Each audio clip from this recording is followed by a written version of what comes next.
So welcome everyone to the Fellows Colloquium. And we're excited to have Rita Freed present her work on Nubia today. And we are equally excited to have the very distinguished David Beinman introduce her. He's the Emeritus Durin Lawrence Professor of the History of Art at University College London. And he's the author of many important volumes in his field. These include Blake as an Artist, Ape to Apollo, Aesthetics and the Idea of Race, 1700 to 1800, and recently, Race is Everything, Art and Human Difference.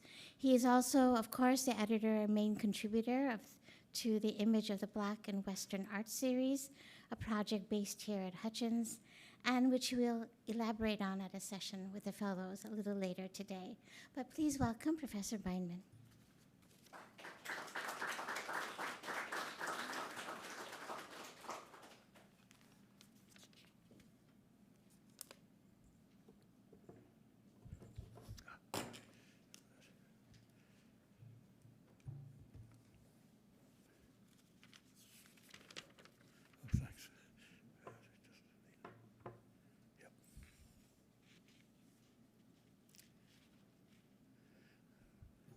Well, it's particularly appropriate to have the music playing The Gods Love Nubia as we start. Now, Rita Freed was, from 2017 to 2020, the chair of the Department of Ancient Nubian and Near Eastern Art at the Boston Museum of Fine Arts, and has been for many years an adjunct professor at Wellesley College. She's a great authority on Egyptian art, who's presided over one of the world's great collections. But what makes her stand out is her passionate enthusiasm for and determination to redeem the place of Nubian art in the story of the ancient world. According to the infamous Confederate scholars of the Civil War period, Knott and Glidden, the Nubians were permanently enslaved by the ancient Egyptians, and so gave southern plantation slavery a history going back to the beginnings of civilization. We now know, thanks to Rita and the fellow archaeologists, that ancient Nubia was an independent nation that had complex relations over thousands of years with its Egyptian neighbors, sometimes at war, sometimes at peace, often trading and supplying goods, and in one period, the 25th dynasty, ruling over Egypt under the so-called Black Pharaohs. Far from being subordinate to Egypt, Nubia was a great ancient civilization in its own right, and Nubians were from the earliest times described as dark-skinned. They had great rulers like Taharqa, great patron of the arts and architecture, and their armies were feared even by the Roman Empire. For Rita, the rehabilitation of Nubia has been her life's work, and it is an act of historical revision that has immense consequences for the present day. As it happens, the Boston Museum of Fine Arts has the greatest collection of ancient Nubian artifacts in the world, along with the Khartoum Museum, and Rita has displayed, exhibited, and publicized it. Rita is a passionate intellectual and fighter against the racism that has ruled attitudes towards Nubians, even to the present day. She's a marvelous person, and it's been one of the privileges of my life to be co-editor with her on a volume on Nubia in the series The Image of the Black in Western Art, which I'll be talking to the fellows about after lunch. Please give a warm welcome to Rita Freed.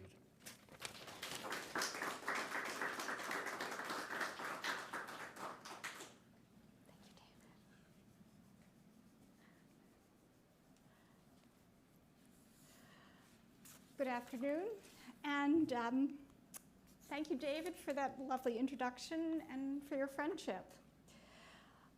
Honestly, I feel very privileged to be here. I feel truly at home, and that's thanks to all of you, my fellow fellows, and of course the staff of the Hutchins Institute here. And to Skip, a heartfelt thank you for supporting my work on ancient Nubian culture, a work that I hope brings a sense of empowerment and joy to all of us. And of course, thank you to my Nubian friends who have been my guides throughout this journey.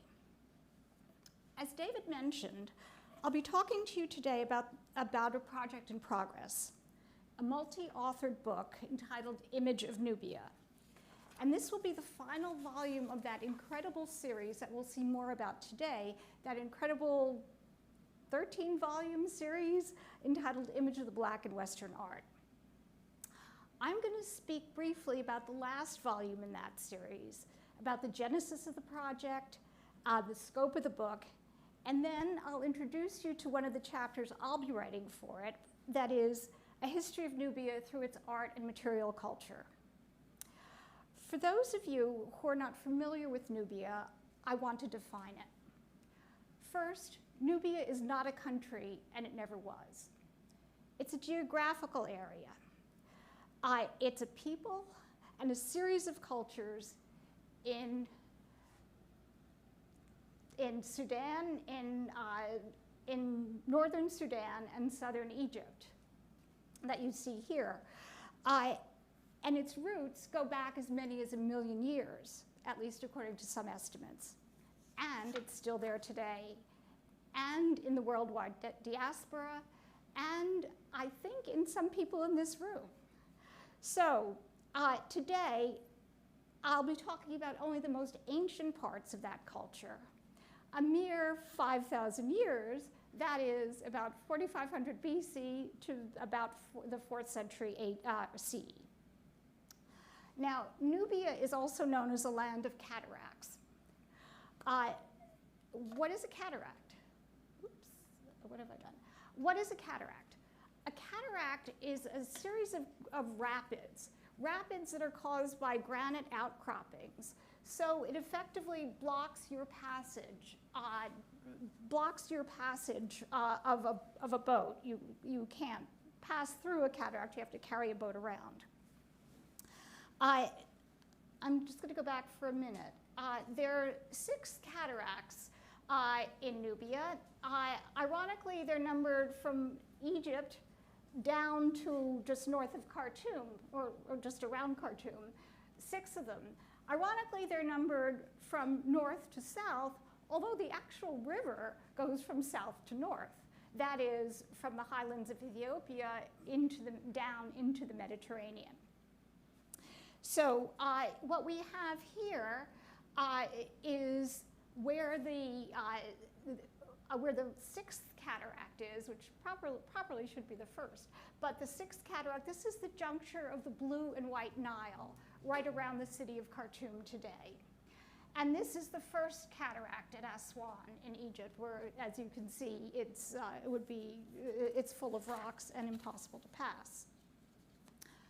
So with that, by way of an introduction to the Nubian basics, I want to take us back a year to the genesis of this whole project. That was when Professor Gates was in that other Cambridge across the ocean, receiving an honorary degree at no less than the London School of Economics. He was also there for the unveiling of his portrait by none other than Kehinde Wiley, his portrait which now hangs in the Fitzwilliam Museum. Kerry James Marshall, I'm sorry, Kerry James Marshall, equally famous. But scholar that Skip is, as we all know, he wasn't just there for a party. He went poking around the Warburg Institute archives in Cambridge, and he came upon a treasure trove of photographs. Now, these photos were taken by an internationally known pair, Blaine Hickey and Ogden Robertson. They had been hired to document the culture and the peoples of Nubia in the 1960s. And that was before the Aswan High Dam was full. The Aswan High Dam that submerged about 350 miles of Nubia, both Egyptian Nubia and Sudanese Nubia. Those 350 miles forever submerged under the waters of Lake Nasser or Lake Nubia, depending upon which side you're looking at. So in short, that part of Nubia is lost to us forever. So recognizing the importance of this otherwise unknown archive, Skip and David Beinman, editors of the Image of the Black series, decided that the archive deserved to be highlighted, and it deserved a dedicated volume celebrating Nubia in that famous series. And I personally will never forget the day when Skip and David asked me to co-edit this book with them and contribute to it. So we quickly formulated our ideal list of topics and a dream list of contributors. And I'm just going to give you some idea of the scope. Geography and geopolitics, Nubia in its African context. Suzanne Blier of Harvard is writing that. She's the African art historian. The Importance of Women in Ancient Nubia by Solange Ashby. Christian Nubia. Classical and Islamic authors writing about Nubia by David. Islamic Nubia. 19th century Western artists traveling in Nubia by David also. Of course, the Hickey Robertson archive itself by Sheldon Cheek, who is the archivist here at the Hutchins. Contemporary Art in Nubia by the curator of the Tate Modern, Osai Bonsu. Abdul Rahman Mohammed, a Nubian elder who's writing about his life in Nubia before the dam was built. And What It Means to be Nubian Today by Salma El-Khazan, a Nubian woman who just graduated from college. And that's just a smattering of them. I personally am really excited about our lineup and, of course, the book itself.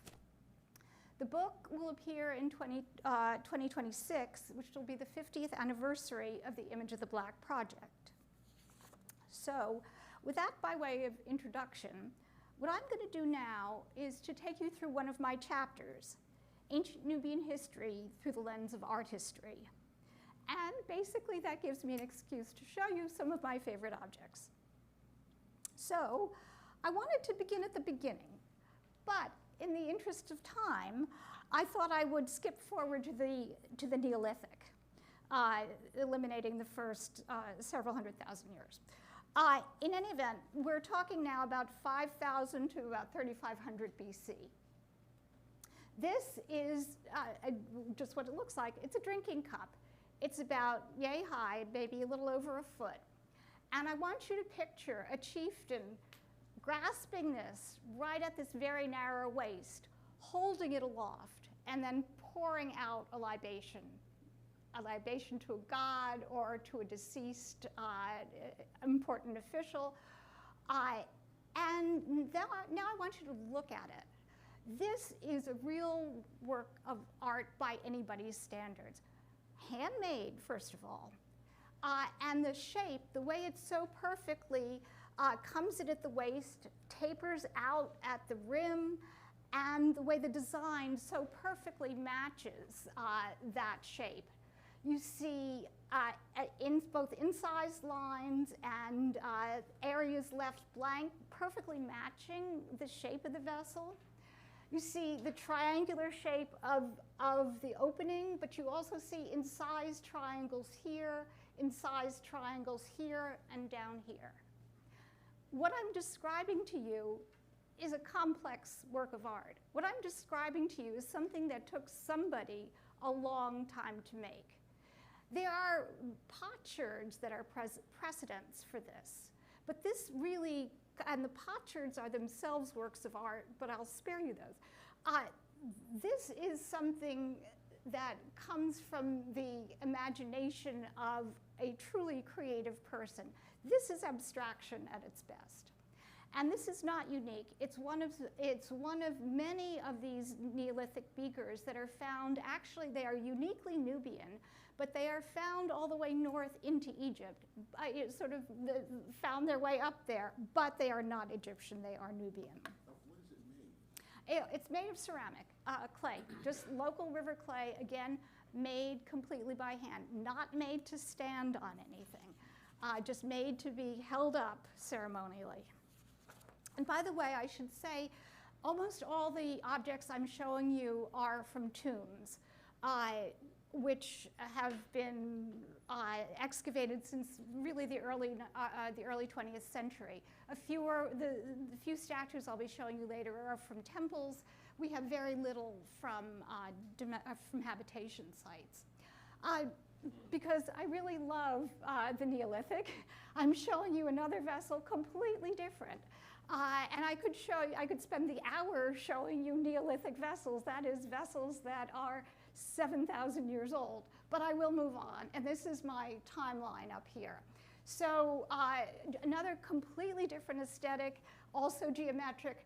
I just ask you to think about the time involved in doing this so perfectly. How did they get these lines and these squares on there? I have no idea.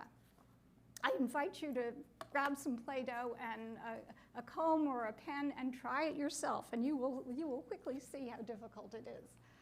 So it's not only pottery that they did, they also did sculpture, equally abstract, if not more so.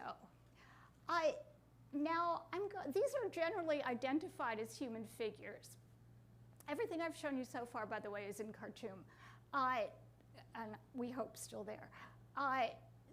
These are, here you see that they're stone, and here you see just how the Nubians were able to use the variegated colors of stone to really complement the shape of these objects. They are abstract human figures, and the reason I can tell you that is because of this. This is, I'm sorry about the difference of color, but this is a profile of this. And here you see, there are, by the way, little incised marks for eyes. But here you see the exaggerated buttocks of this figure here and the lines marking her stomach. So again, a beautiful use of the variegated colors of the stone, but also in the most abstract possible of ways, they've indicated a human figure. And they didn't, when they wanted to do something more realistic, they could. I think of this is stone, this is ceramic. I think of this as a woman in ecstasy. She's thrown her head back, look at her long hair, and her shape, of course, gives you, leaves no doubt that she is a woman. Moving forward to about 3000 BC, we have another whole culture. Now, the Neolithic is found throughout Nubia, from around Khartoum, and some even wanders, some objects have even wandered into Egypt, undoubtedly as prizes or treasured possessions for the Egyptians. This culture, on the other hand, we're about 3000 BC, is restricted to the area between the first and second cataracts, so it's in the north. This culture is known as the A group. Now, you may wonder why it's called the A group.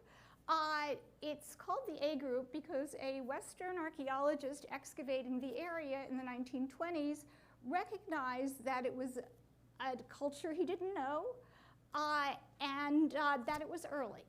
And because of those two things, he called it the A group, thinking that he would find others. So in any event, here too, one of the through lines we're going to see is that interest in ceramics. I don't know a culture that really excelled in ceramics the way the Nubians did, and they're all different from period to period. So this A group culture, also not vessels made to stand, obviously with a pointed bottom. You could anchor it in the sand.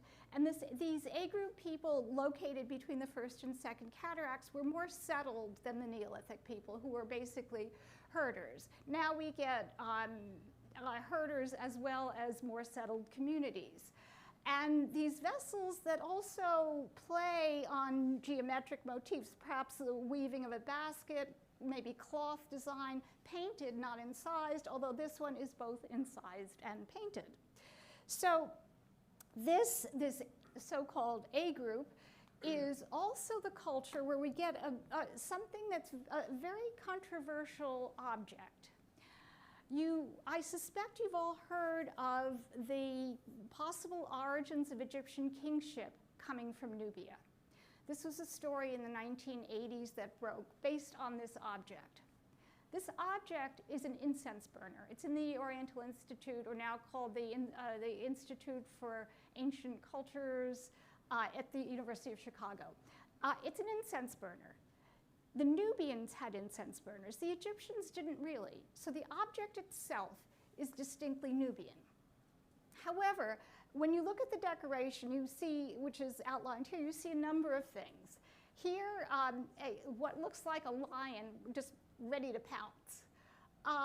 Here, as is reconstructed, a seated figure wearing what is distinctly an Upper Egyptian crown. Not a crown from Nubia, but from Egypt. And here, some icons representing a palace. Here, the falcon god representing kingship. So the falcon, the Upper Egyptian crown, the palace facade, those are all symbols that are taken by Egypt and used by Egypt for the next couple of thousand years. But this is Nubian. So the decoration is Egyptian, the vessel is Nubian, and it's found at a site called Kustal, which is in Nubia. These motifs are also found in Egypt, which is earlier. We don't know. What we do know is that this area, which really, the boundaries are ours, not the ancient boundaries. It's this area to the south that really is the genesis of all of this, all of these ideas and creativity, and ultimately the formation of Egypt in the first dynasty, about 3000 BC. So, and then of course, these are Egyptian pyramids. We will see more Sudanese pyramids. We will see Nubian pyramids later, and I can't resist mentioning, of course, that the Nubians had more pyramids than the Egyptians. It's just that the Egyptian pyramids were bigger, and these are earlier. So when the Egyptians are building their pyramids, we don't know a lot about Nubia, but we do know that when the Egyptians ran into trouble, likely because of climatic reasons and overbuilding, there are a lot of resources that went into these, they called on their helpers from the south. They called on the Nubians. The south was known as the Ta Seti, the land of the bow. The Nubians were prized as archers and prized as warriors by the Egyptians. And here's a whole platoon. This is Egyptian art. These are Egyptians. This is found in Egypt. It's made by Egyptian artists.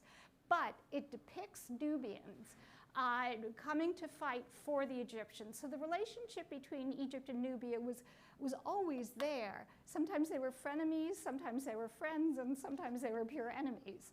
But you can also see their distinctive Nubian costumes and Nubian appearance, and we'll get to that later. But moving along to about 2400, just after the height of the Pyramid Age, to about 1500, we get a whole series of, also in the north, we get a whole series of groups. This culture, known as the C group for the same reason, named for the same reason that the A group was named. But again, I'm just showing you a handful of the pottery. Beautiful incised decoration here, a stamp used to differentiate the rim, and this wonderful black and red combination that we'll see later, and that was done in the firing process. But there are a lot of things happening now. There are a lot of nomadic cultures going back and forth, and this is a culture we know as the Pangrave, because the person, the white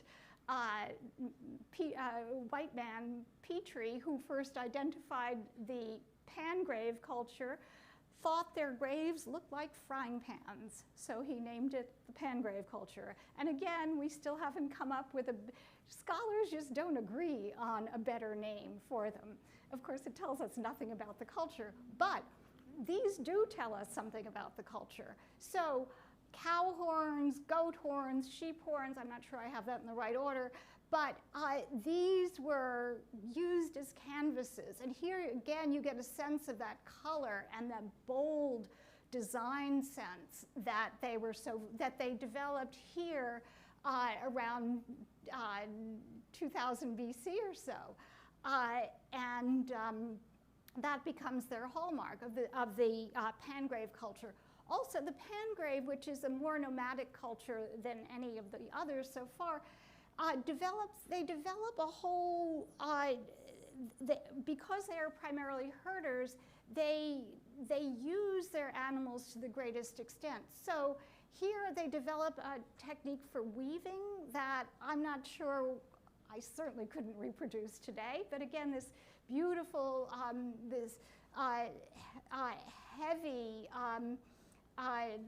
thick, lush appearance with the contrasting colors that, again, imperfect, perfectly organized, that they use for clothing and blankets, of course. And they didn't let they were prime leather workers as well. You can't see this very well, I don't think, but I will tell you this is made from one piece of probably gazelle skin. So all of these little, what are holes here, those are cuts. This is not woven, this is just pierced. And somehow, from one piece, they were able to get this perfect shape that is essentially a loincloth. It's a little later than this, but it is an example of leatherwork that if it's not Nubian, it's Egyptian born by a Nubian, that exemplifies the Pangrave leatherwork. So, while the C group and the Pangrave are doing their thing around here and moving around, we get Nubia's first empire at the same time. Now, you can see the people here. This is mud brick. 1 million bricks of mud brick. So think of the society that produced this. It underwent a number of renovations, 14 over about a 1,000-year period from about 2500 to 1500 BCE. We're at the site of Kerma at the third cataract. And of course, something like this doesn't exist in a vacuum. And there's a reason Kerma is referenced as Nubia's first empire. That, by the way, let me just say, is a temple. Very different. Superficially, it may look like an Egyptian temple in its so-called pylon and structure, but it is anything but an Egyptian temple. An Egyptian temple has a series of rooms. This is solid mud brick. Egyptian temples are entered through the long side. Through the narrower side. They're long and narrow. Egyptian temples are entered through the front here. This is entered through the side. There's a little platform, and then you go up a series of stairs to the roof. And we think that there was either something on the roof originally, or that there was some kind of, or that it was some aspect perhaps of the sun that was worshipped there. We just don't know. This is an empire without a written language. They don't have a written language because they didn't need it. It was as simple as that. So, as I said, the Kerma Defufa, as that mud brick platform is known as, was not in isolation, obviously. This round structure here is identified as a gathering place and a sort of audience hall for the king. And that man gives you a sense of scale. So we are talking about building on a colossal, monumental scale here. This is a model of the city itself with the Defufa, both round and rectangular buildings scattered around. But that's not all, because we have about 1 kilometer away this city that was only recently found. By recent, in my terms, is like 20 years ago. It's known as Duki Gel, and if this is a confusing bit of architecture, I understand, because it's confusing for all of us, because it's a combination of both Nubian and Egyptian, because the Egyptians came later. But we're looking now at the Nubian part of it. This is the excavator Charles Bonnet, and Professor Bonnet has spent more than 50 years of his life showing us what Kerma is all about and just how important the Kerma Empire is. And he spoke here several years ago, and we were really lucky to have him. But I want to draw your attention to these columns. It's an absolute forest in the true sense of the word, because having been here, I can tell you that you cannot walk between these columns. They are literally,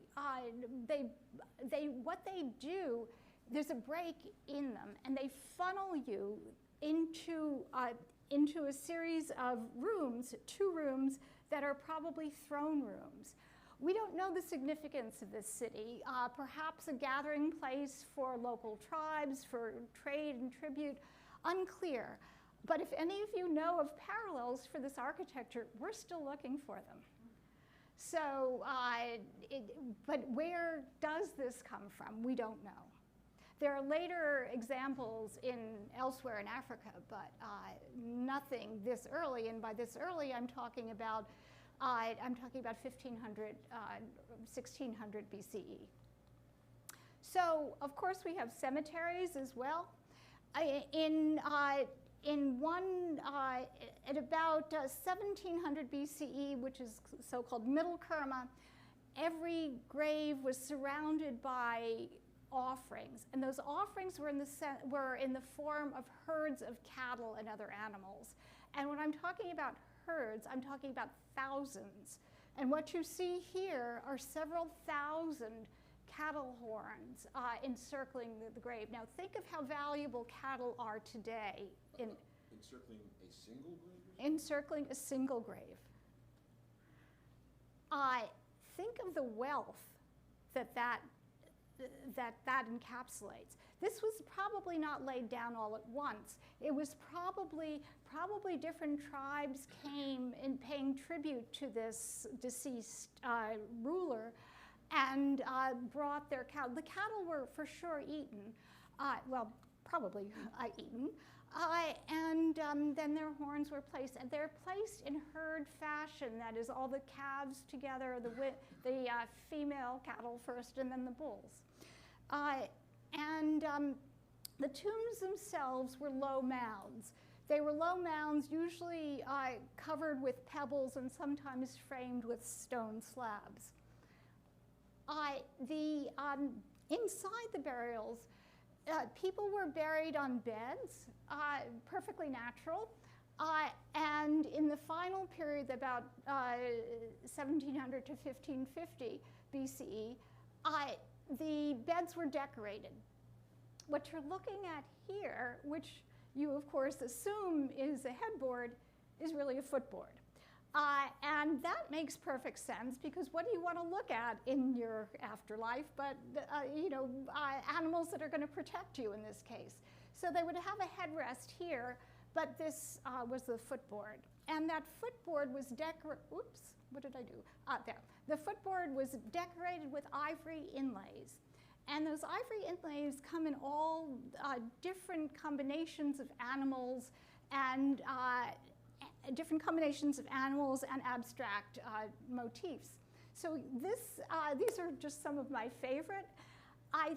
What I love is the sense of movement that the artists of Kerma were able to capture. So it's no secret that this is an ostrich. It's an ostrich that is having a hard time flying, but he's nevertheless taking off. And here's a little chick. The hippo is sort of straining forward, the turtle swimming, but my favorite, of course, is the giraffe. The giraffe that is a whole study in lines coming downward. The legs are parallel, of course, to the head that reaches down, and the whole thing is framed by wings. Now, never mind that a giraffe doesn't have wings. I think it's also a play on a palm tree, but the artists of Kerma were not hampered by the idea of giving a giraffe wings. I mean, a giraffe was tall, it was high. So these are this is just a sampling. I just love this cascading effect of the wings, the head, and the legs. Now, the tombs were big. The biggest was the size of a football field. So more than 100 yards. And this is the inside of the largest. It was divided with a mud brick wall down the center and storerooms to the side. The actual burial was in a room here. In this corridor, there were about 350 sacrificed retainers, sacrificed victims. We don't know whether they were family members or whether they were enemy tribes, whether they went willingly. They seem to have been poisoned. The bones are in the Duckworth Institute at Cambridge, and England, and we're hoping that we can do some work on them that by we, it's not me, that some further investigation can be done to figure out, were these family members, were they the same tribe, were they just people in the community? By the way, almost every culture had human sacrifice, every ancient culture. Kerma, I can't neglect the pottery, eggshell thin, handmade, and somehow in a firing technique that combined oxidation and reduction, that is, flipping the pot or putting the pot upside down in a layer of ashes and preventing oxygen from getting to it. They managed to get this beautiful black rim. The whole thing was painted red. The red turned black here, but we don't know how they got this ashy layer. People are still trying to figure that out. And lest you think there was only one pot of this sort, there are multiple pots. And here you can see that sense of whimsy. A pot in the shape of an ostrich. It still functions as a pot, but nevertheless, and it's got 3 legs because that's really all it needs. We think this is an infant feeder with its long spout and little falcon handles. Here, this vessel had a spout, and the spout reminded them of an animal, so they made the spout in the shape of a ram.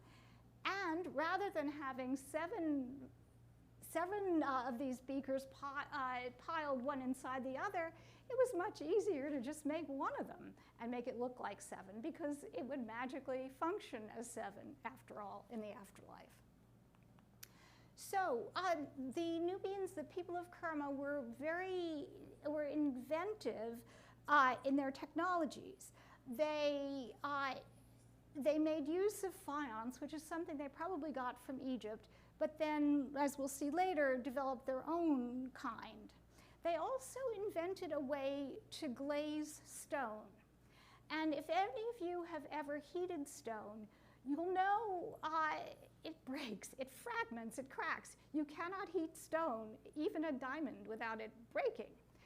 But somehow, the Nubians figured out how to glaze it. This is a glazed natural quartz pendant, and we'll see, and this ram head was also once glazed. Sometimes the glaze worked better than other times, but the important thing here is that it's a ram. It's one of the early pieces of animal sculpture we get, and you can see also they've captured the essential elements of the ram without a lot of excess modeling. So abstract, but yet clear that it's a ram. So this is our first indication that the ram was important in Nubian culture. And if we ask ourselves why, this is an indication. Rams are big, they're strong, and they fight to the death. So as you look at these rams tussling, you understand why the Nubians deified the ram.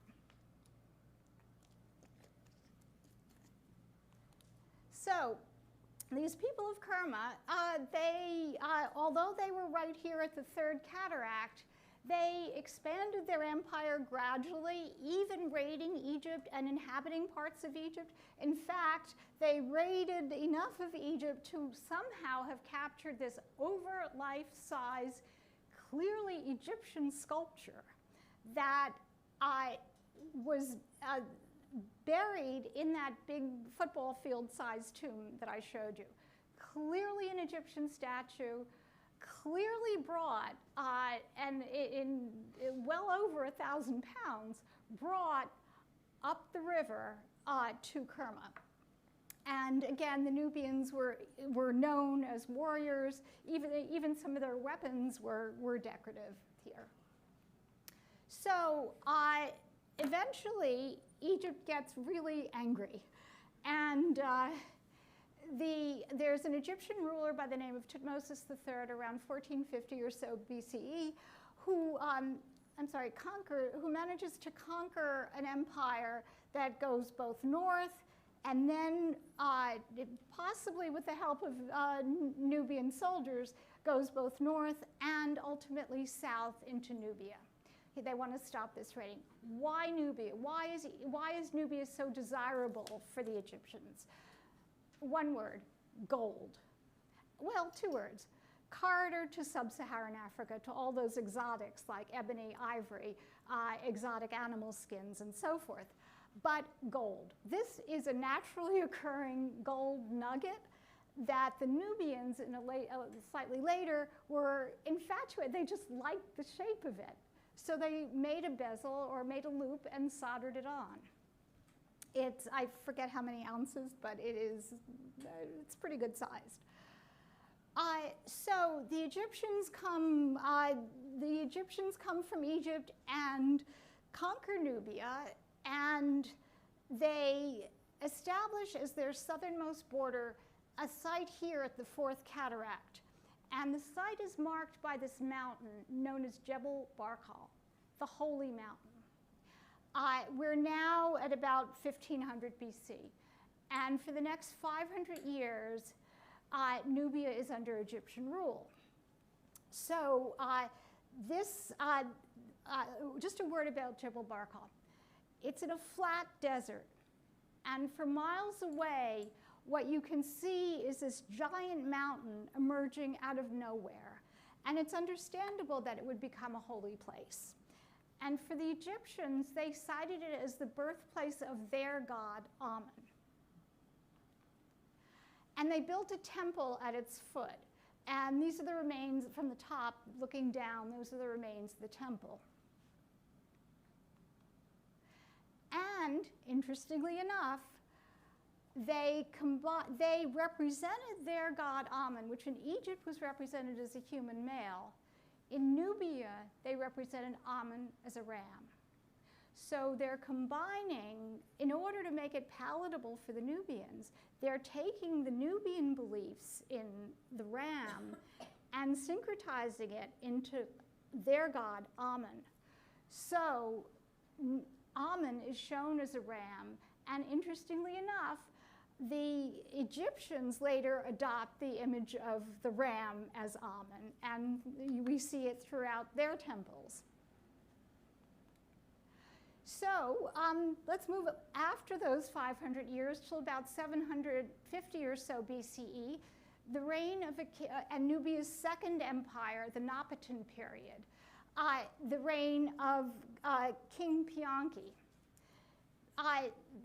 Pianki and his group that were now at the Fourth Cataract had enough of the Egyptians. The Egyptians had had a series of kings that were pretty impotent, and Pianki decides that now it's Nubia's turn, and he gathers an army, and one after another, the kinglets of Egypt succumb to him. And Pianki tells the story of his exploits in Egypt in an enormous stela, and I have the statistics here. This is 2,300 kilos, that is about 5,000 pounds. It's about 6 feet by 6 feet and 1.5 feet thick. So you're talking a stela that is taller and definitely wider than I am. And you're talking about 159 lines of inscription that go not just on the front and the back, but all the way around. So a most amazing thing that is eventually set up in Jebel Barkal. So these are the stories of Pianki's exploits. Now, having conquered all of Egypt and having received the tribute of these kinglets of Egypt, he goes back to Nubia, his home, of course. And now Pianki has 6 wives that we know of. And you can understand that when you go on a trip, you bring home gifts for the people back home. So Pianki does just that.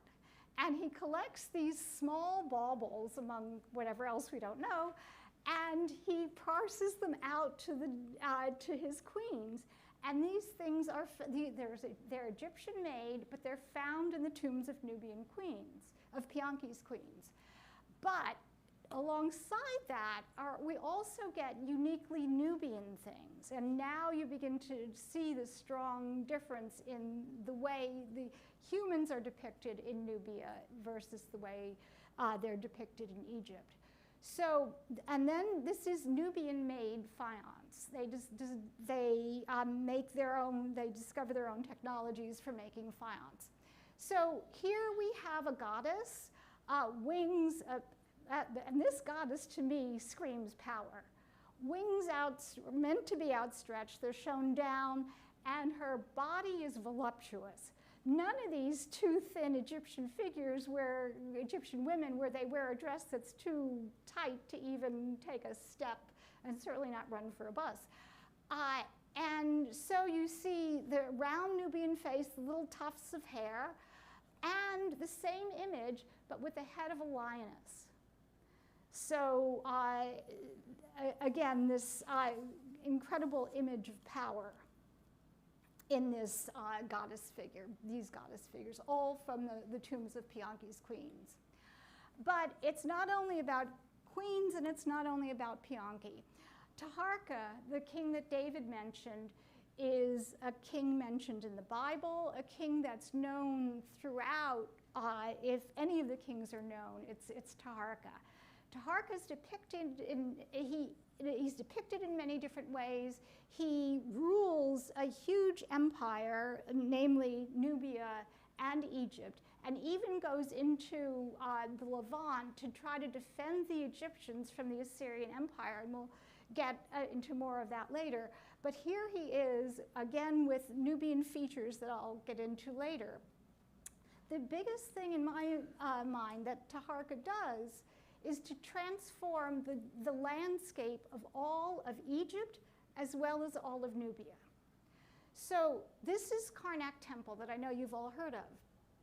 This is the one column left from a colonnade that Taharka puts at every single one of the cardinal point entrances of Karnak. So Karnak is the home of the Egyptian Amen.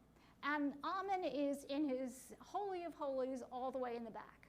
And he lives there except for festival days. And on festival days, he's borne on the shoulders of priests in a shrine that's covered, and he's paraded around. And then so the people can have a one-on-one access to Amen. And then he's brought back into Karnak.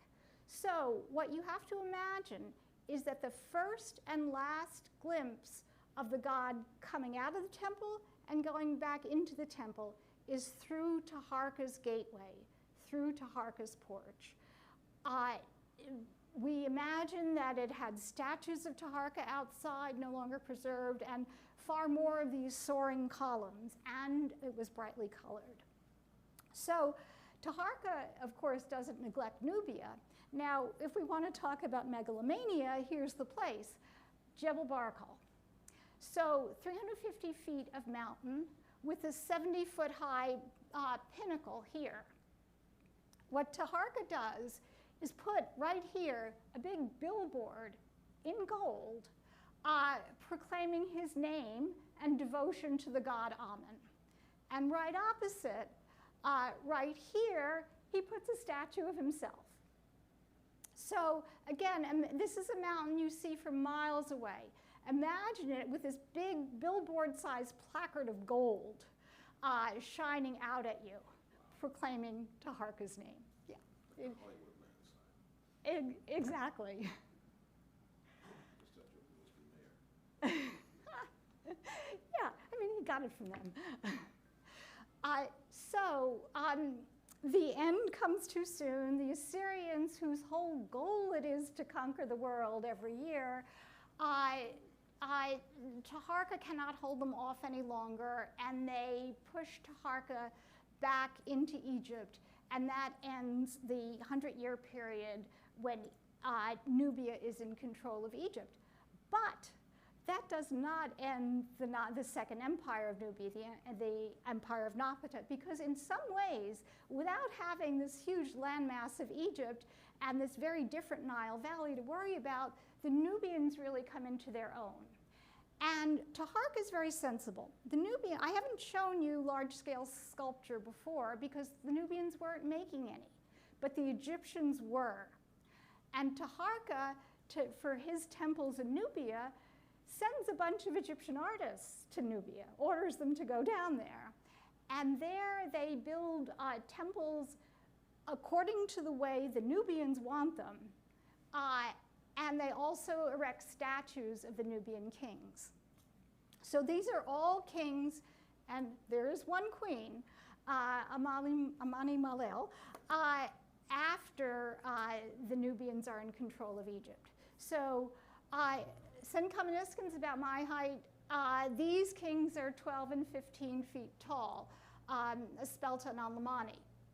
Now, I want you to notice here that particularly on Espelta, there are some areas of his torso that are polished to a high gloss.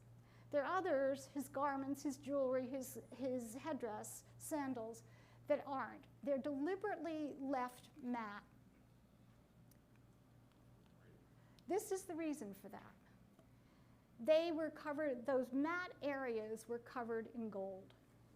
And these are reproductions that were made for an exhibition in Paris about 5 or 6 years ago, of maybe 4 years ago, not the kings I showed you, but another cache of kings found at the side, near the site of Kerma. So again, the areas that are matte are here covered in gold, as they would have been originally.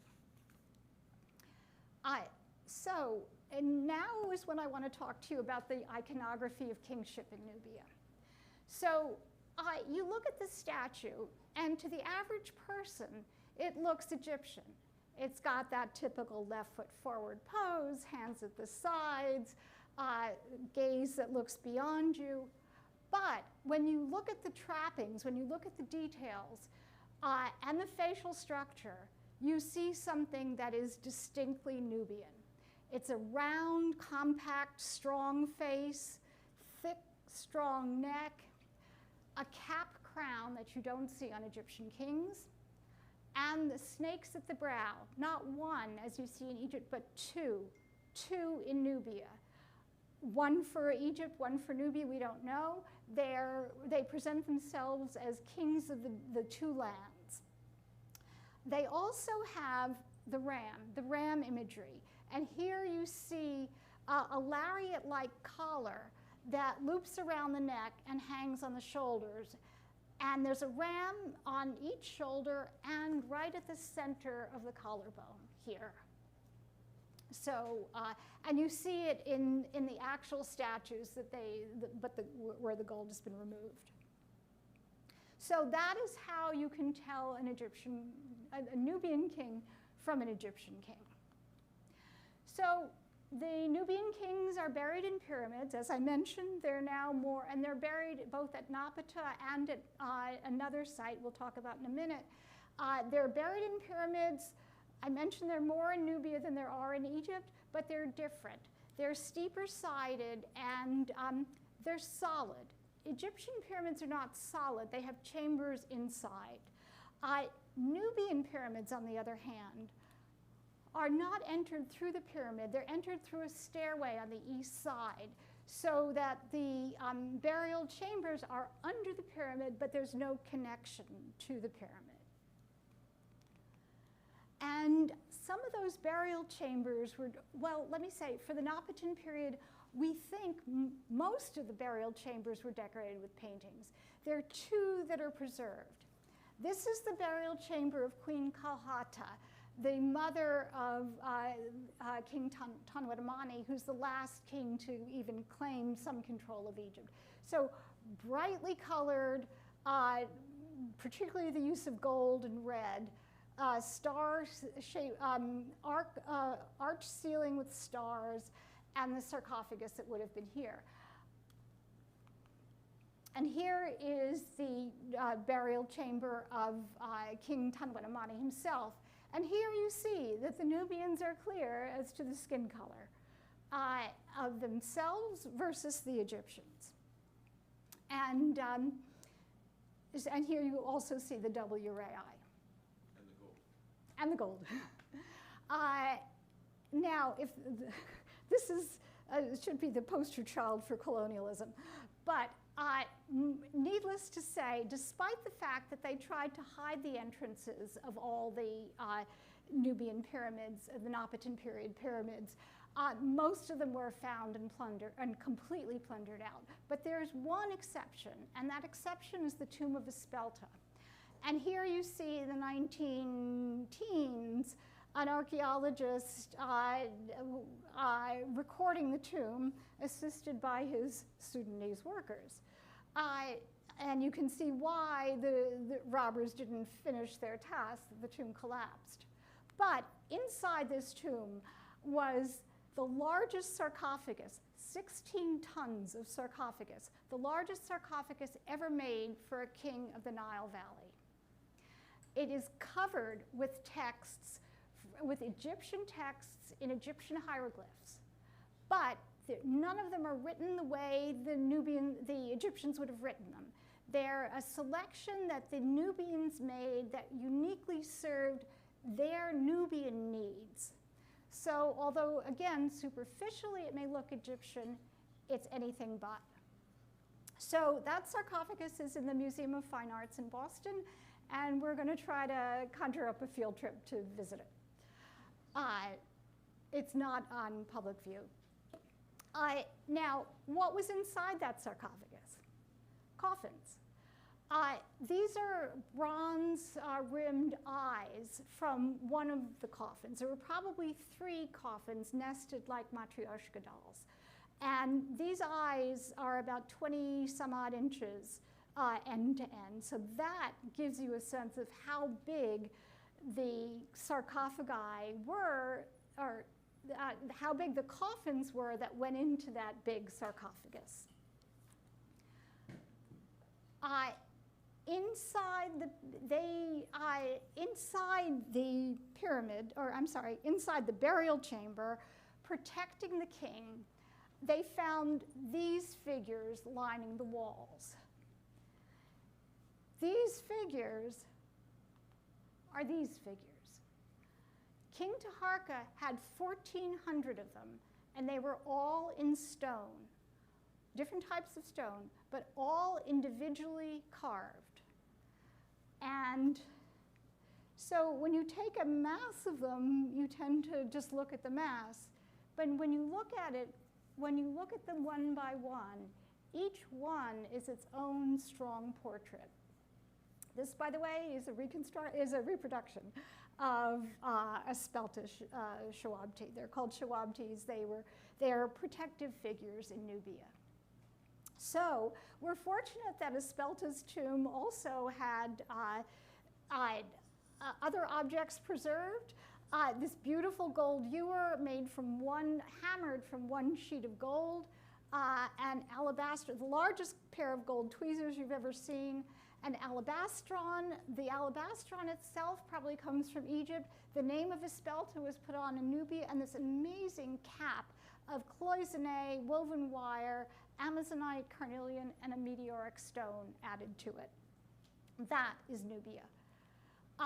The statues at some point were destroyed, probably, we don't exactly know when. Nicely buried in caches. So what do the Nubians do? They leave the 4th cataract and head further south to the 5th, to the city of Meroe. This is a later reconstruction of Meroe, which is a city by anybody's standards, a royal quarter, a divine quarter, and the place where everybody else lived. So Meroe, by the way, is described by Herodotus as a great city, the mother of all Ethiopia, where people are of exceptionally tall stature, of great beauty, and live long lives. So at Meroe, they continue to build temples, this time more to native gods like Apetamak, the lion god. Different from Egyptian temples in that they're smaller. Here's the facade, a typical facade of a king smiting. Not typical is a queen smiting enemies. And unless there's any doubt, here is a line drawing, and that queen occupies space. She is power. And the people of Meroe, specifically the Third Empire of Nubia, Meroe, there were Meroitic queens who ruled in their own right, and the kings who recognized that you needed a balance between the male and female, and they made sure that it showed. Now, of this lion temple at the site of Naga, one side is dedicated to the women or female gods, one side is dedicated to the male gods, but they meet at the back. And they meet with this great lion-headed god, Apetamak, the god of Meroe. And you see the queen on one side, Apetamak is looking at the queen. You see the king on the other side, unfortunately damaged. Apetamak is looking at the king. And just for the sake of whatever, he's looking at us too. So here you get a three-headed Apetamak, also a Nubian invention. People of Meroe continue to be buried in pyramids with chapels. To give you a sense of the riches of Meroe, one queen, Amani Shaketo, had 250 jewels found in her burial chamber, bracelets, necklaces, rings, earrings, 60 some odd rings, all different. This is wealth we're talking about. They also invented some techniques for cloisonne that nobody else had ever invented before.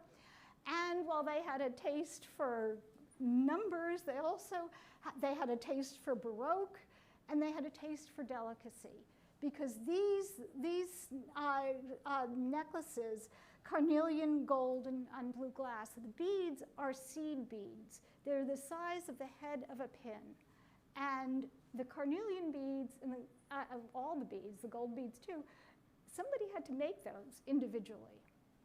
And I really admire the jeweler who could weave this gold wire together with the carnelian and the gold. I think it's just an amazing piece.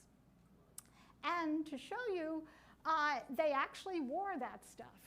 They wore it in multiples, bracelets all the way up the arms, rings on all the hands, and so forth. So we've come a full circle. We're back to pottery of the Meroitic period. Here you see that same, that sense of movement in animals here exaggerated. Now the pottery is made is wheel made, but still painted by hand, obviously. And the fun thing is there are no two that are alike. I like this vessel, which is the MFA. The crocodiles are biting each other's tails. And I often wonder if that's, and of course Meroe is by Meroe, they're fully in contact with the outside world. That includes Greece and Rome, and to a lesser extent Egypt, but they're definitely part of the greater ancient community. So just to sum it up, these are also known as eggshell wares, and for me they sort of complete the circle of this 6,000 years that we've rampaged through. So for me, Nubian culture has a unique place in world civilization, separate and apart from Egypt. What Nubia had was the freedom to create in a way the Egyptians didn't. They were very constrained. And we see that in many media. We see that in the imaginative architecture, for which we're still looking for parallels. We see that in the vibrant energy of many of their works, particularly in the depiction of animals. We see the love of color, motion, pattern. They're really unafraid of mixing different patterns that would make us shudder, but somehow it works for the Nubians. And in terms of humans, size equals power, and they showed it. Women were equals, And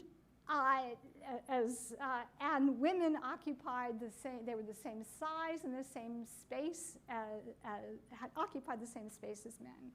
So the result is a Nubian art that is uniquely Nubian, not an inferior version of Egypt, as early 20th century archaeologists would have us believe. And one of the problems is in our understanding of Nubia is that we don't hear exactly from the Nubians themselves in their own words.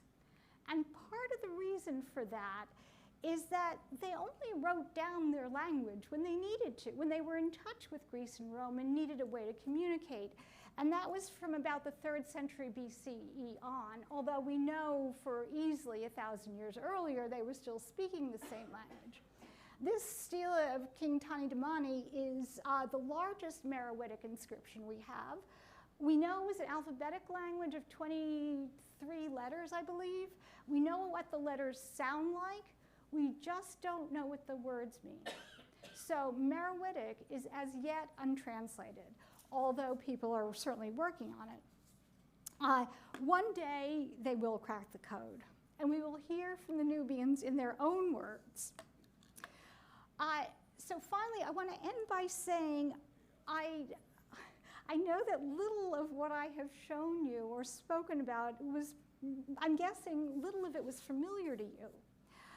I'm guessing that you didn't learn about it in school, and there are a lot of reasons for that. It wasn't accessible, in part because we can't understand the language, but of course other reasons. However, I sincerely hope that our forthcoming book, The Image of Nubia, will change that. That the ideal, the nirvana, as Harry said, the nirvana that is Nubia in popular imagination, the ideal that is Nubia in popular imagination will not be replaced but augmented by reality. And I want to say that it is a reality in Nubia today. This image shows the pile of stones that mark each tumulus or grave, or that form a sort of tumulus beside modern Islamic graves, and pots that provide offerings. So Nubia is still with us today in that sense. It's with us in Nubia, it's with us in the greater diaspora. And it's with us in that ideal that is Nubia. And as I said, I hope that that our book will not replace that idea that Nubia is a nirvana, a Wakanda in popular imagination, but will augment it. It will augment it by the reality that is represented in the beauty of the ancient objects and its people today.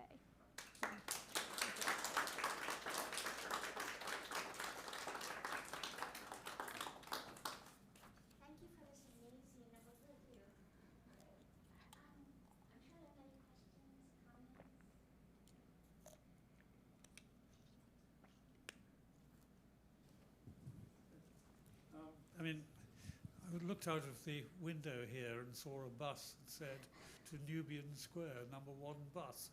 Could you tell us how that came about? Why Boston has a bus that goes to Nubia? Well, Boston goes to Nubia. It's only fitting. That bus goes to what was formerly known as Dudley Square. Dudley was a Massachusetts governor who was a slaveholder. And there was a referendum in the city about renaming Dudley Square. The referendum didn't pass, but a very sensible mayor recognized that the people who lived around Dudley Square voted for it to be renamed, and the mayor acquiesced, and it was named Nubian Square. And the Nubians, so they tell me, the Nubians who live around there, Nubians of the diaspora, played a major role. To most people, I fear it means that it's a memory of a store called the Nubian Notion, which sold African art and stuff that was there for about 50 years. But to the Nubians, it meant they were home. So Nubian Square has replaced Dudley Square. So I hope when you take the number 1 bus down Mass Ave, you will think of what Nubia really is. 66. Oh, right, and the 66, thanks.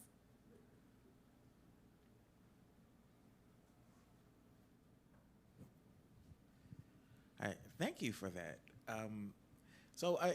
As you were sharing, it made me wonder if there is work on, or are there any of the sort of artistic or cultural signatures of Nubia that expanded beyond the region that you're talking about? Because you talked about this area as kind of a connected space, right? People are kind of moving to it and through it. And I was curious about the impact that Nubian culture had on cultures that aren't just, let's say, I assume, very well documented relationships between the Nubians and the Egyptians. That's a really good question, and that is both a controversial area and an area in need of further exploration. And by that, I'm referring to the rest of Africa. Are there continuities elsewhere in Africa? We can jump ahead to the mud brick, the use of mud brick at the Mosques Jenne, for example, or it's certainly in Sudan, the continued use of the circular structure, again, elsewhere in Africa. Those columns that are like a forest that I showed you, is there a parallel elsewhere in Africa? There are parallels that we know of, but they're usually more than 1,000 years later. One thing I believe, and I know a lot of people believe, that there are continuities. We just don't know them yet because the area is not explored. But one important thing to remember is that the Sahara as we know it today was not the Sahara in antiquity. It was a much wetter area, and so going from the Niger-Benue Delta, for example, to the Nile Valley, that is from west to east, was not an impossibility because there were rivers that are now dry riverbeds and wadis and lakes that made that possible, at least during the flood season. And we don't know a lot about sub-Saharan Africa at this time, in part because the wet climate doesn't preserve material well. So I think this is a really intriguing question. Outside, I think there are echoes of Nubia today, and Harry and I were having this conversation, and what you told me is that it's really more of an ideal rather than that Nubia, as you were coming in, Elton John's The Gods of Nubia was playing. It's an ideal, a nirvana, a sort of Garden of Eden culture that represents blackness, it represents beauty, it represents power, but it doesn't really, for most people, represent the monuments I showed you. But if you look elsewhere in Africa, wherever, the vibrant colors, what I didn't show you is the use of very complicated beadwork, the use of different kinds of materials, this sense of motion. Is that something that percolated? Also, Meroitic, the southernmost city, was a massive center of metalworking, ironworking. 500 tons of iron were produced there over a relatively short period. So does that go anywhere? Does that somehow influence the Benin material or Ife? I think these are all questions that people have asked, but the scientific community is a funny community. They want written proof of a link, and we're still looking for that. Thank you. It was a really fascinating talk. I have two small questions, one on beads. You show, if I'm not mistaken, a glass beads. Yeah. So there was a glass production. And the second question is about cataracts. Since you are dealing with a so large period of time, I was wondering, did they change over time? The cataracts themselves did not change. because these go back to a geologic age. They are rock formations. There were certain, and most of the year you could not sail through. You had to carry your boat and its contents, or else go along a wadi in the desert, go in a desert route. So that didn't change. Glass production is a very interesting thing. We think it actually started in Anatolia and was brought to Egypt around 1450 BC or so, or perhaps earlier. It came, the first glassware we have in Nubia is really except for incidentals, is really the Meroitic period. And at that time, the Nubians were doing something with glass that nobody had ever done. They were making eye beads, carving channels in them, inlaying them with gold, and then putting glass over them. So if you imagine eye beads with crisscrossed by gold, that's what the Nubians were doing. But there was also a major glass-making center in Alexandria in Egypt at the time, and I'm talking about in the first couple of centuries CE. And the Alexandrian glass, a parallel to a glass vessel that was found in Nubia, was also found in, I think it's Bagram in Afghanistan, and they were able to trace it back to Alexandria. So the Nubians probably didn't develop a glass-making industry. They probably had, they made beads, but they were really not known for their glass-making, but it certainly existed at the time. And there are tons of Roman glass found there as well. Thank you, Rita, for bringing us to Nubia. You have shown so many amazing objects. I'm interested in the human figure, the abstract one, and especially the women in ecstasy, because this shape remember me the duty of fertility, the Greek duty of fertility. So my question is it is possible trace any kind of influence of the other culture in this object and in other objects that you have studied? Thank you. I think it's a very intriguing question. I believe there was a woman who in Europe, maybe Eastern Europe, who promulgated the idea of a mother goddess culture and wanted to bring together the Venus of Willendorf, the female figures that you get all over Croatia, things you find in Malta, and think of them as the same, coming from the same root. I really believe that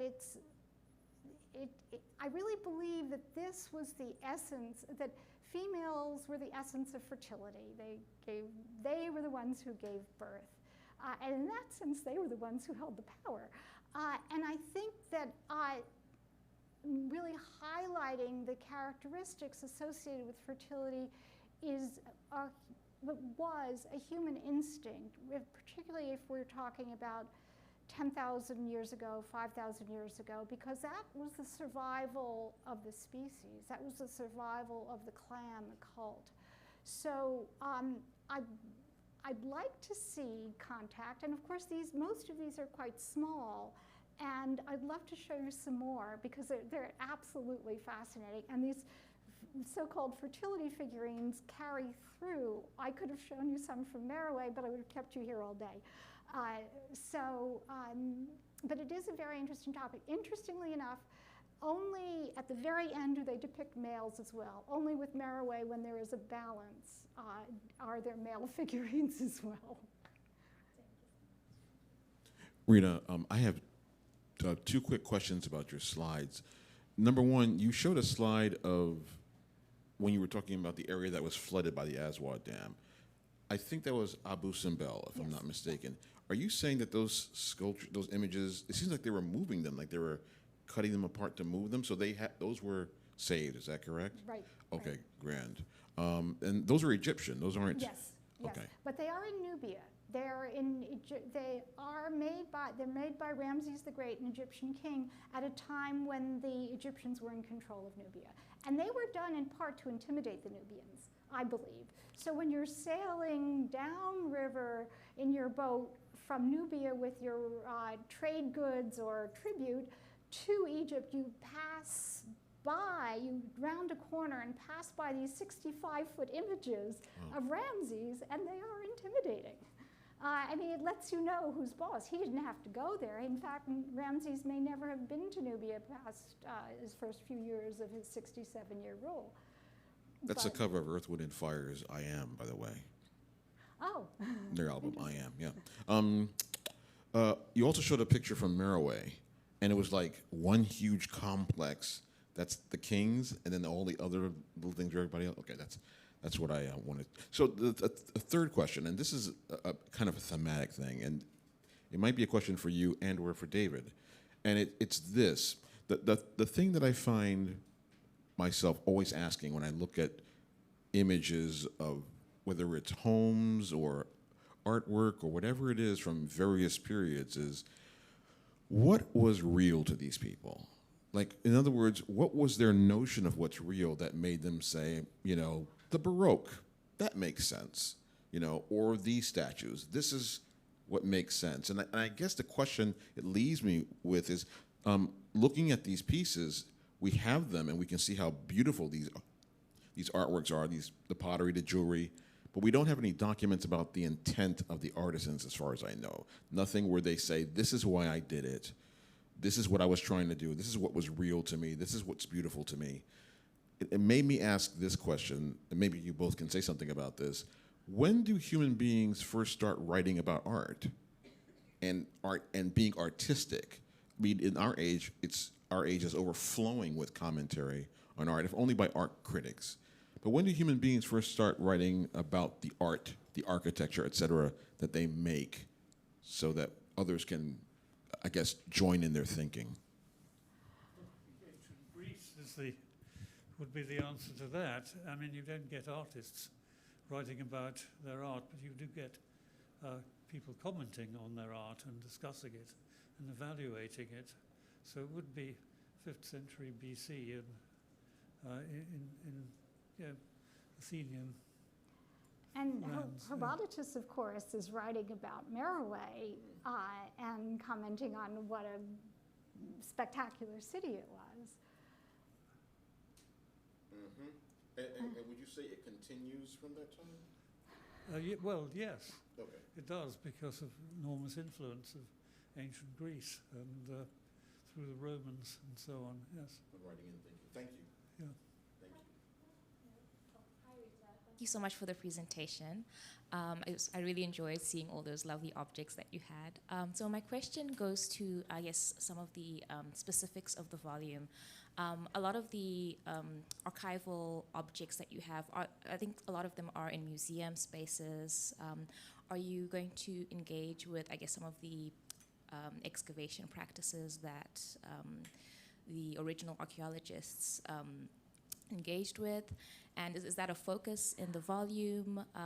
Yeah, that's yes. the question. There will be a chapter on excavating ancient Nubia, and it will be written by two people together. One, Peter Lacavara, who is a longtime excavator himself and who has also been a great promoter of Nubia, together with a Sudanese colleague of his who excavates. So yes, I think there are 17. Oh, right. Neil Spencer is writing about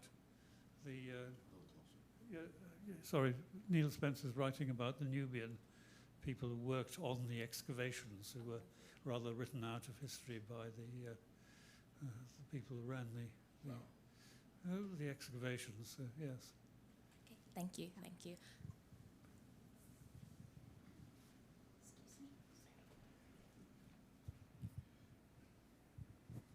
Thank you, Rita, for an absolutely wonderful presentation.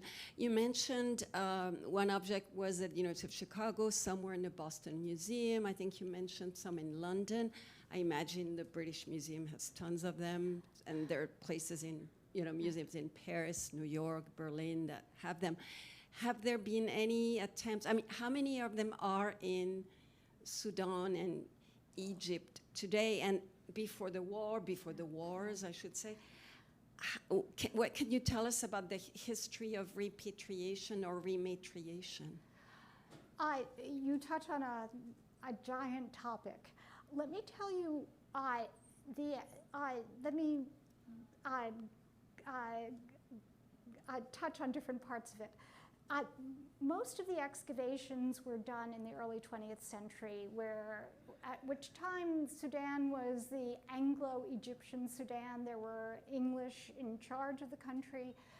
It's also a time when both in Sudan and Egypt there was a so-called division of fines, with the country of origin theoretically taking the best and the excavation sponsor taking the rest, so the partage system. And then there were, of course, the looters, as you saw with those 250 items of jewelry that were taken out by Ferlini in the 1850s and sold to Bavaria. So a great number of them are in Munich. Some of them are in Berlin. Berlin has a great Nubian collection, and I'll go over some of the Nubian collections. The British Museum has a Nubian gallery, but most of the objects in it, ironically, are not Nubian but Egyptian, talking about Nubians. Toronto has a Nubian gallery. The Oriental Institute, the former Oriental Institute, now called the Institute for the Study of Ancient Cultures, ISAC, has a Nubian gallery. And I'm sure the Louvre, believe it or not, has very few objects, although they do work in Nubia and have. Turin, another great collection, really doesn't have any. But the best collection in the world outside of Sudan is in the Museum of Fine Arts because of the extensive excavations they did there. So Sudan today is is a giant tragedy. The National Museum, which has the greatest collection, has been looted. Local museums have been looted. Sites have been looted. There's been a lot of flooding recently, and water and monuments don't mix. Water and sandstone doesn't mix.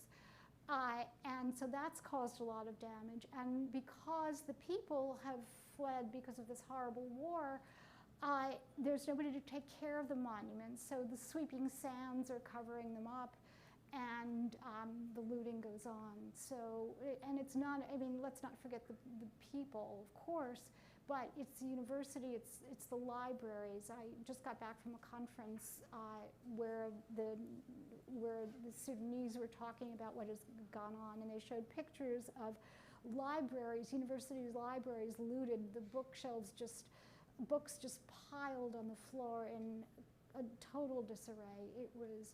It's really heartbreaking, and we can only hope that this stops soon, and because this is robbing the Nubians of their culture, and it's a terrible situation.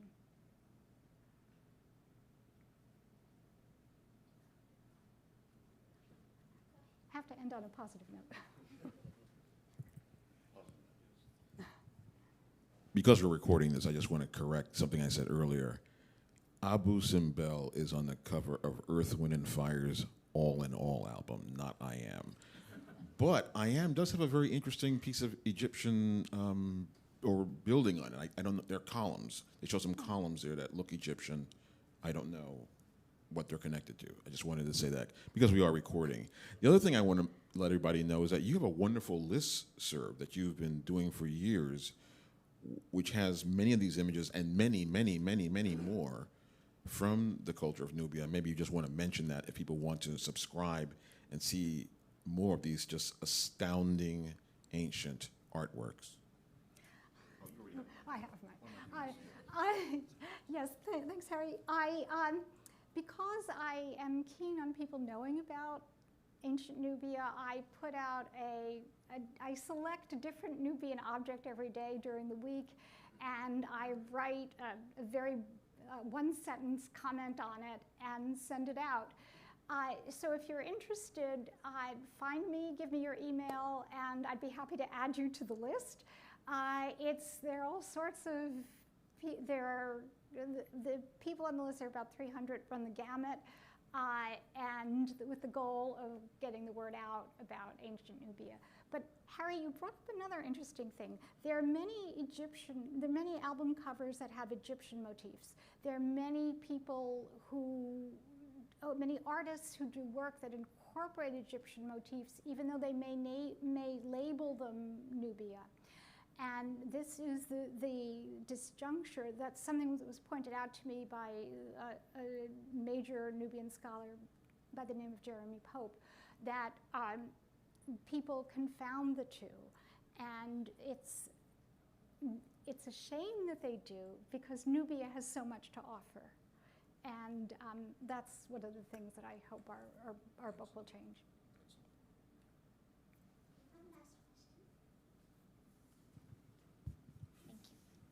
Yeah, thank you, Rita. My name is Mohammed. I'm from Sudan. I'm a student at the Kennedy School. Lots of the Nubian archaeology is submerged in the water. When the dam, Halfa Dam, is established, is there any efforts to retrieve this archaeology from? Wouldn't it be nice? Because the excavations, the first Aswan Dam, as you know, was built in 1890 and finished in 1904. That was the first submersion. Then this 350 miles that was submerged. I don't know how deep that water is, but if that dam were to break, all of Egypt would flood out. There is what has happened is that there's not as much water behind the dam as was thought. And some of the structures, like Urinarte, the fort, and Qasr Ibrahim are above water. And things that are above water, people are going back to. Because there are so many more advanced techniques now, and we can get so much more information out of archaeology than we could 100 years ago. So people are trying. And I have to say that right before the war, there was so much going on in Sudan in terms of archaeology, in terms of scholars, both on the part of the Sudanese and foreign missions, and the Sudanese have always been welcoming to foreign missions. There was a sense of excitement, and there were hotels being built, roads being built, an infrastructure that would sustain tourism, that would just skyrocket Sudan into a major destination for people and a major world player. And now it's almost back to square one. Thank you, Rita.